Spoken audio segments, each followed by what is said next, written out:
มันบ่เตียนคือตะพังเซเอามาพาเนาะพี่น้องบันทินลาเอาไปดังเนาะ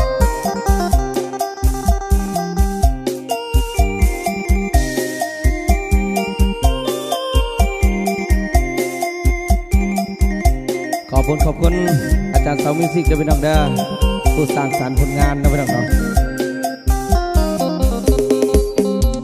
ขนาดเสื้อผ้ายังมีมือสองเหตุผลที่น้องเป็นแม่ห้างถือธรรมดาชีวิตคนเรา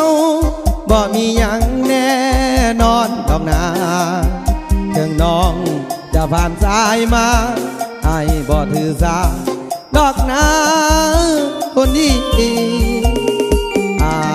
ยหักน้องแท้บอกแค่สิ่งใดหมดทางหัวใจพร้อมยกให้น้องทันทีแม่ห่างลูกหนึ่งลูกสองลูกสามลูกสี่หักจริงหวังแต่งคนดีชาตินี้ขอมีเพียง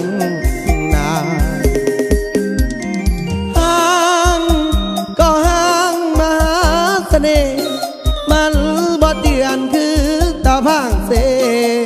ก็เพดังนั่นแท้ดอกนาบ่เคยตีเจ้าถึงไผสิเว้าว่าเป็นแม่หาไอ้นี่หวังแต่งเอานางหวังมาสวยสักเลี้ยงลูกแทนเขามากับไอ้เถิดนานวลน้องไอ้ขอพร้อมจะดูแลน้องแทนผัวเก่าลูกสามลูกสี่ลูกห้าลูกหกอายกะเสียวโอขอเพียงแต่น้องลืมเขาไอ้พร้อมเสียวน้องเขา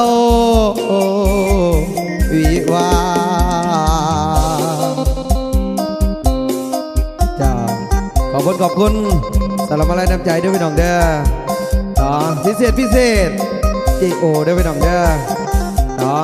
อายุมันคนยืนลำรวย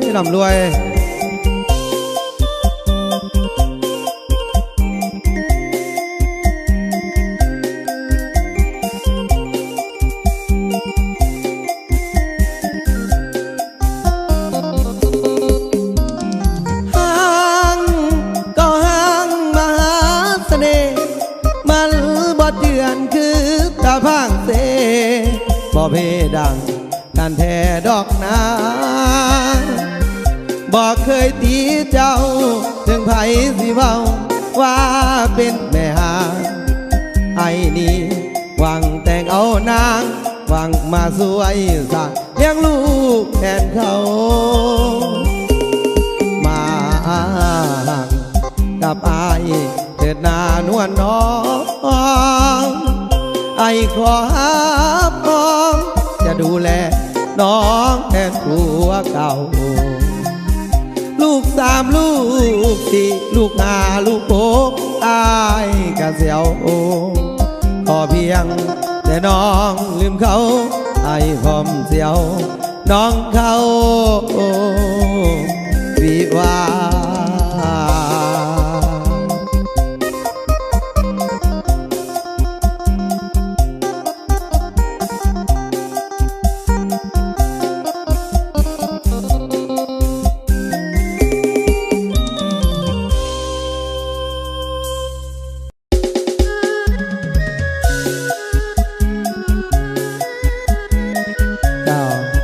จนก็มีหัวใจนะพี่น้องเนาะพิเศษเด้อ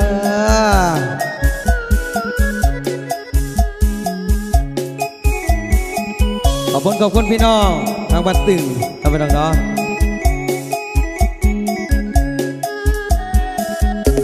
แม่น้องบอกว่าอย่ามากับคนจนเดี๋ยวเบิ่งตัวตนก็เป็นคนทุกข์ยากให้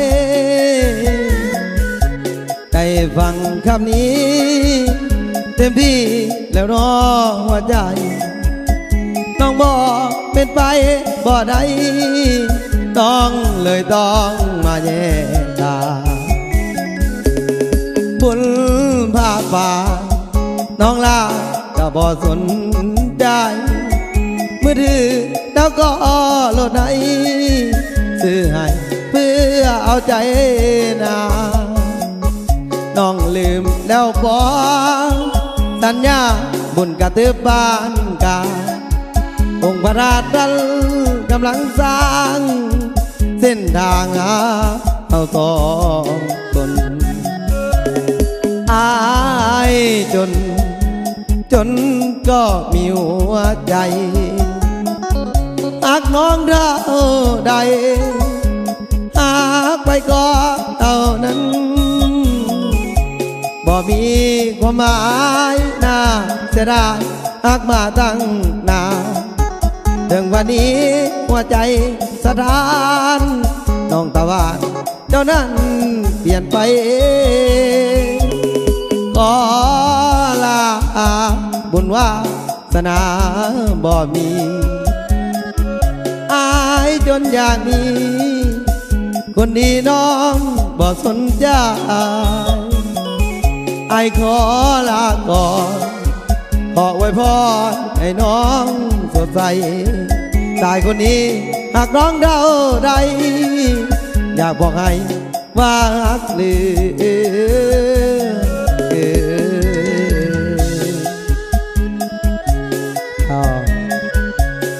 ขอบคุณนำมาลัยนำใจด้วยพี่น้องเด้อแสดงสดจากงานแต่งที่บ้านตึงนะพี่น้องเนาะเฮ้ยเฮ้ยเฮ้ย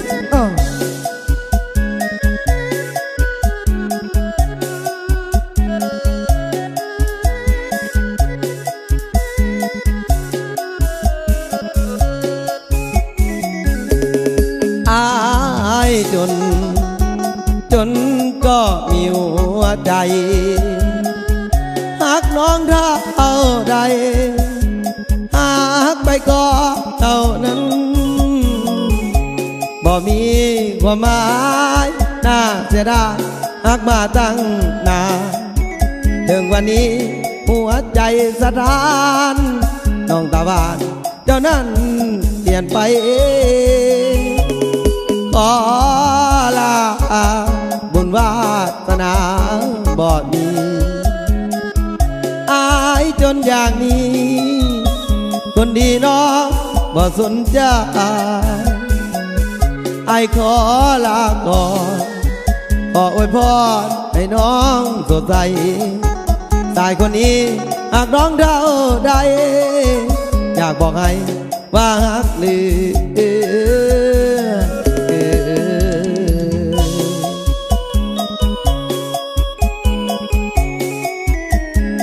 เจ้าอายุมันคนยืนผัวเดียวเมียเดียวเด้อพี่น้องเด้อ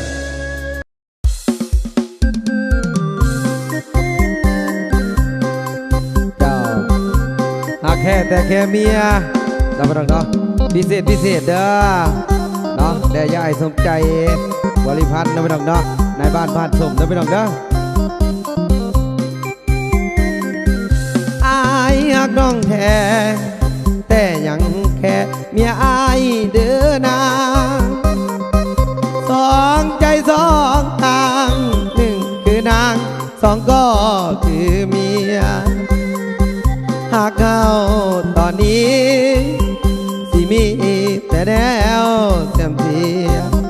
เพราะอายมีลูกมีเมียตัดใจลืมเสียเป็นไปบ่ได้ถึงหากหมดใจแต่บ่ได้เป็นคู่ชีวิตลืมชาคนดีในชาตินี้คงบ่สมใจผิดที่ผิดของเอาเมียสองมูหานเอาไว้แต่เฮายังฝืนทางใจจากวันนี้ไปคงต้องอำลาหากมีบานตาแต่การด่าก็หากหมดใจแต่ มันเป็นไปบ่ได้หาเอาไม่เถิดน้องควันตาขอบใจอีหลีในความดีที่น้องให้มาต่อไปจงลืมไอ้ซาไอ้สิบ่มาเหมือนวันก่อนไอ้หักน้องแท้แต่ยังแค่เมียอายคือเก่าบ่ได้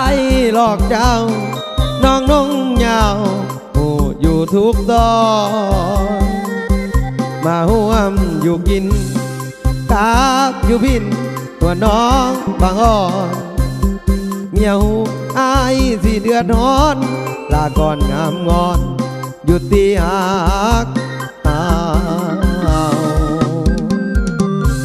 เฮ้ยขอบคุณนำอะไรน้ำใจด้วยพี่น้องเด้อไปกับสูตรกับของร้อยเท่าล้านเท่าโดยเฉพาะพิเศษอย่าไอเที่ยงเด้อ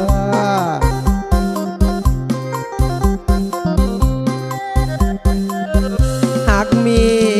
ปานตาแต่การด่าก็หักหมดใจแต่มันเป็นไปบ่ได้หาเอาใหม่เกิดน้องควันตาขอบใจอีหลีในความดีที่น้องให้มาต่อไปจงลืมอายซาไอ้สิบ่มาเหมือนวันก่อนอายหักน้องแท้แต่ยังแค่เมียอายคือเก่าบ่ได้หลอกเจ้าน้องนุ่งยาวผู้อยู่ทุกตอนมาห่วมอยู่กินตาอยู่พินนวลน้องบางอ้อเมียหูอายสิเดือดร้อนลาก่อนงามงอนหยุดตีหักเฮ้ยเจ้าขอบคุณนะพี่น้องนะแสดงสดอยู่บ้านส้มนะพี่น้องเด้องานคุณแจกนะพี่น้องเนาะเฮ้ย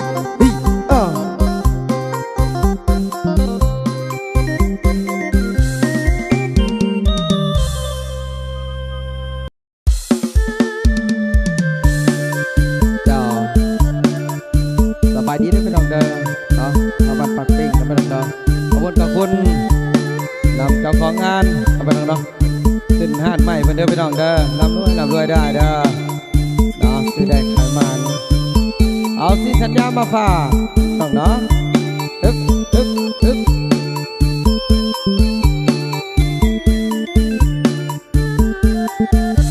เมื่อสิ้นสัญญาน้ำตาหลังอายคิดเห็นเบื้องหลังเห็นภาพหน้านางน้ำตาหลั่งไหลคิดถึงหากเก่าหังเงาเคยฝากจิตใจสัญญาเอาฝากฝังไว้แล้วดวงใจน้องมาได้นี้เมื่อสิ้นสัญญาน้ำตาลงน้องสร้างมีใจโคตรหน้ามนต์สร้างบ่ปานีสาบานครั้งก่อนสัญญาว่าจะบ่ดีแต่แล้วความรักที่มีน้องก็ดีก็มายิ่งยิ่งลวงน้องสร้างลวงไอ้ใดดังใจซานี้ไอ้ก็มอบให้ดวงใจเป็นผู้สรรเสริญหากเดียวเท่านี้น้องสั่งลวงอายเหลือเกินหากน้องต้องซื้อด้วยเงินอายที่ขอเมื่ออีกด้วยความจนเมื่อสิ้นสัญ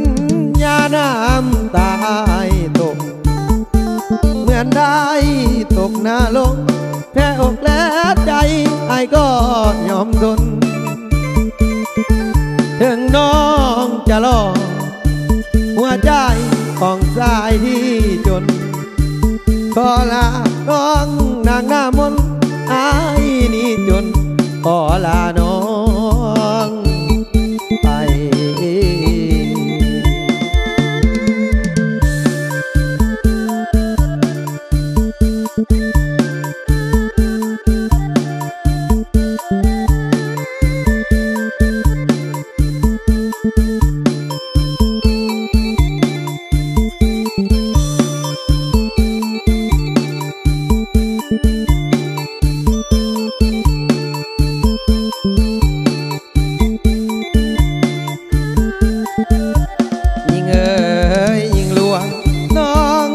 ลวงไอ้ใดดังใจสานีไอ้ขอมอบให้ดวงใจเป็นผู้สรรเสริญหากเดียวเท่านี้น้องสั่งลวงไอ้เหลือเกินหากน้องคงซื้อด้วยเงินไอ้จึงขอเมื่อหลีกด้วยความจน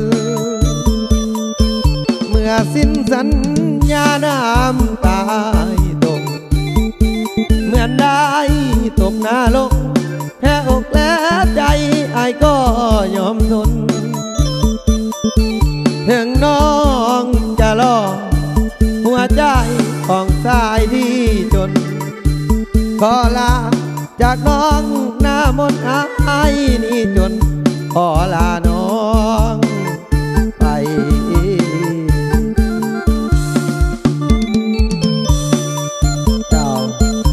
ขอบคุณเอาน้ำใจเด้อพี่น้องเด้อไปกลับสู่เจ้าของร้อยเท่าล้านเท่าเนาะเฮ้เฮ้เฮ้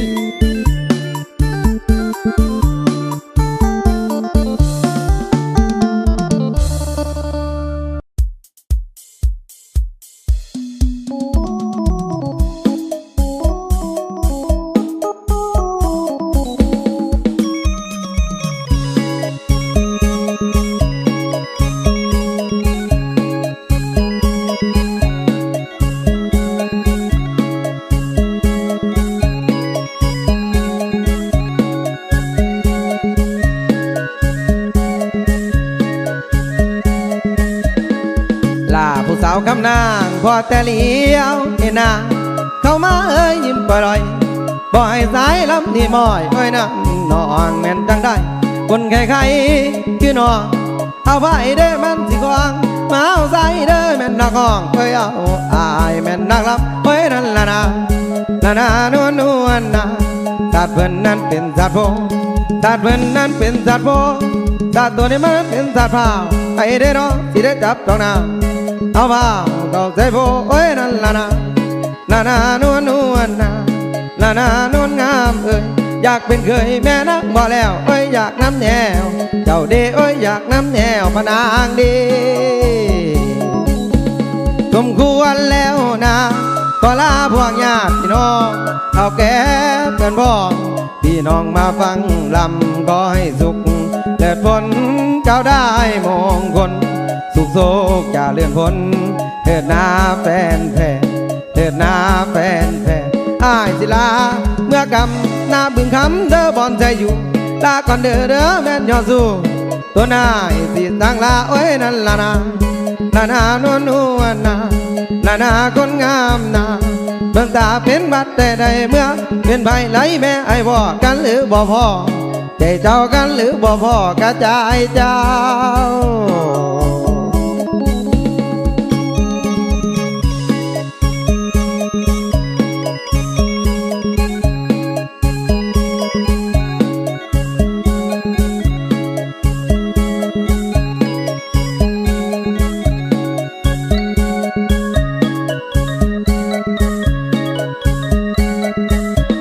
สมควรแล้วนะขอลาพวกญาติพี่น้องเอาแก่เพื่อนพ้องพี่น้องมาฟังลำก็ให้สุขเลิศพ้นเจ้าได้มงคลสุขโศกจะเลื่อนพ้นเถิดหน้าแฟนเถิดหน้าแฟนอ้ายศิลาเมื่อกำหน้าบึงคำเด้อบอนใจอยู่ละก่อนเด้อแม่นยอดสู้ตัวนายสิห่างละนั่นละนานวลนาคนงามนา ก็ตาเป็นบักแต่ใดเมื่อเป็นภายไหลแม่ไอ้บอกกันหรือบ่พอใจเจ้ากันหรือบ่พอกระจายเจ้า